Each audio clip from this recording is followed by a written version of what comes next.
In front of me is REALME GT 70 and today I would like to show you how you can clean storage.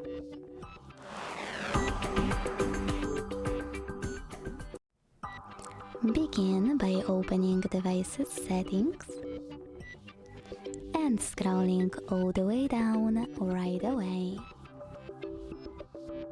Now tap on About Device over here.